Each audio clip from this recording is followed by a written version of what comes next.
Good afternoon, children. I told you yesterday that I will be teaching you the first chapter again of your first term, matter and its composition. Now, what is matter? Anything in the world that has mass, that has weight, and it needs space for its existence. Such substances are called matter. For example, we are surrounded by matter.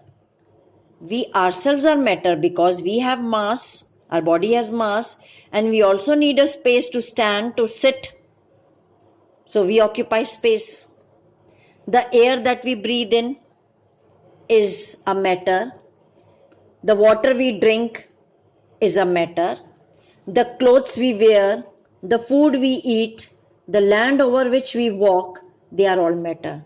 Your rubber, your pencil, your scale, your pencil box, your notebook, your books, everything, all these things, they need space and they have their own mass, they have their own weight. They are heavy or they are light, so they have their mass, they have their weight. Such type of substances are called matter. Now see your books. Our universe is made up of matter and energy. This whole universe. We are surrounded by matter. We ourselves are matter. The air we breathe in, the water we drink, the clothes we wear, the food we eat, and the land over which we walk are all matter. In fact, all the substances around us, they form or they are matter only. Now you will underline these lines, children, as I have underlined in my book.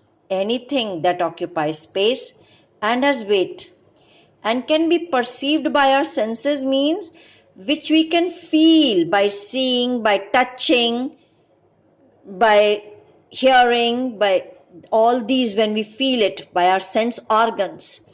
So they are called matter. So this is the definition of matter.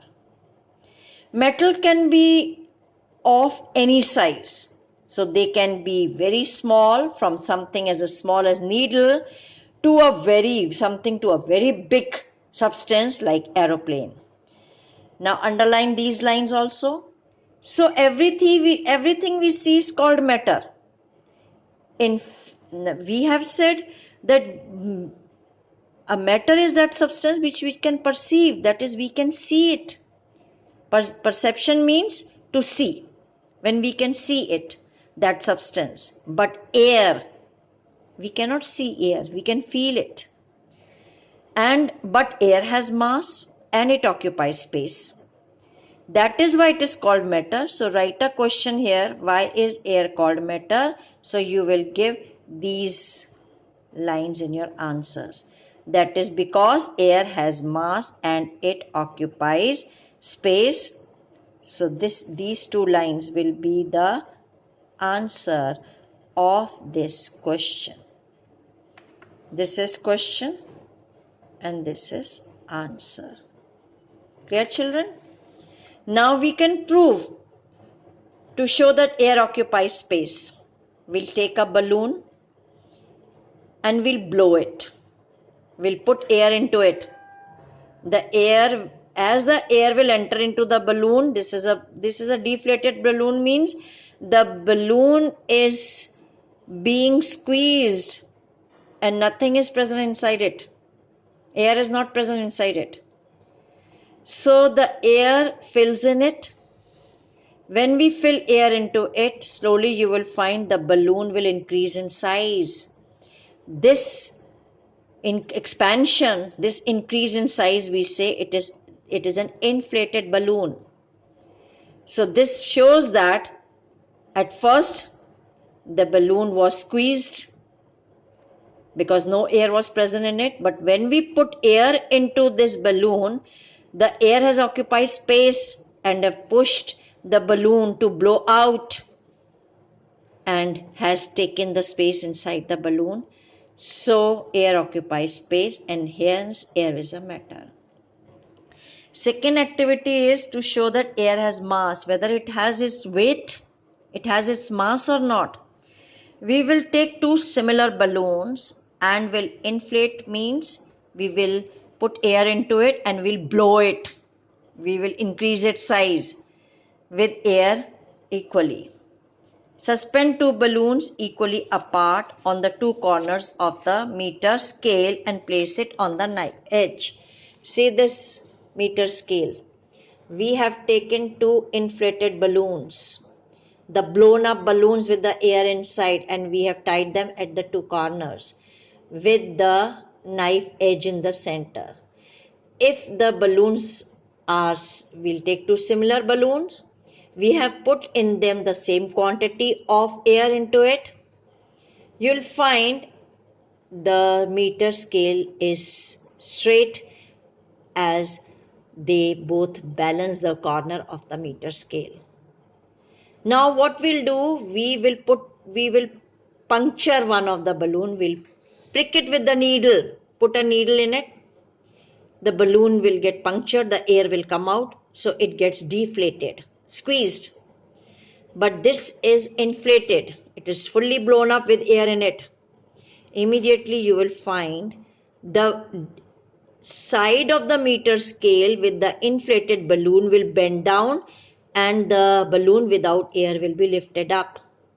So this balloon is heavy in weight compared to the deflated balloon. Why? Because the weight of the balloon with the weight of air makes it heavy, and here only there is weight of balloon only, but air is absent, so there is no weight of air in it. That is why it is lighter in weight. So this proves that air it has mass also, it has its own weight. So air has mass and hence can be called matter.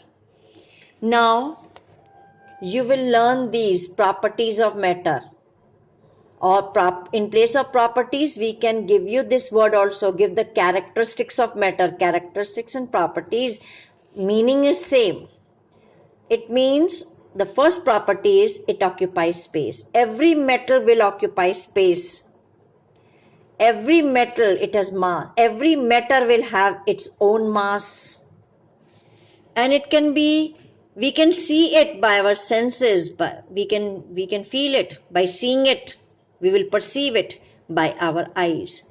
So all these substances, the glass, the bottle, the balloon, the chair, these are all the examples of matter. Now see this, underline these, you will underline these also, all these 3 points, write down important. Then see this note, you will learn this also, sound, magnetism.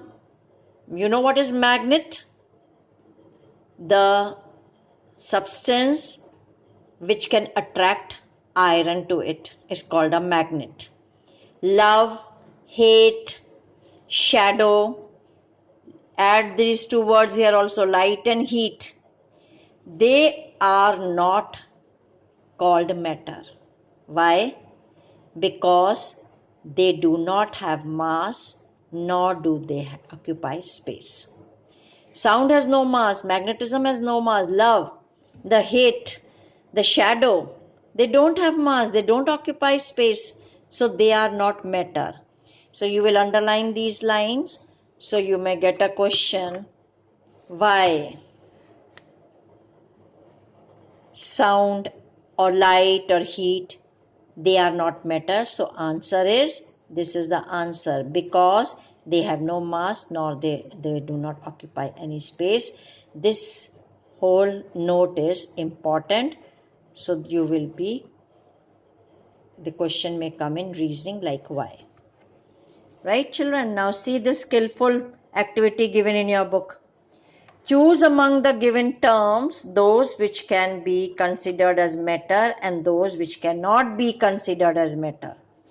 So you will tell, see their table have given matter and other than, if or from all these examples choose the matter and put in the column of matter, And from all these examples, all those things which are not matter, you will put in the other column, other than matter. The first is hate. Hate is not matter. It will come in the second column. Second is fear. It will also come in this column. Other than matter, it is not a matter. Eyes, yes, it has mass, it occupies space. It will come in the column of matter. Then table, it also has mass, it also occupies space. It will come in the table of matter. Ice cream, it is also a matter. Ice cream, right? Milk, also a matter. Love, it is not matter. Wood, yes, it is matter. Glass, it is a matter. Chair is a matter. Talcum powder is matter. Shadow, it is not a matter.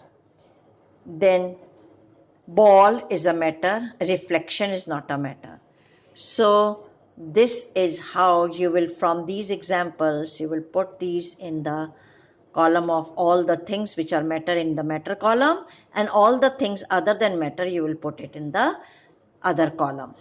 Till here I will do today, and the next part I will teach you tomorrow. Thank you.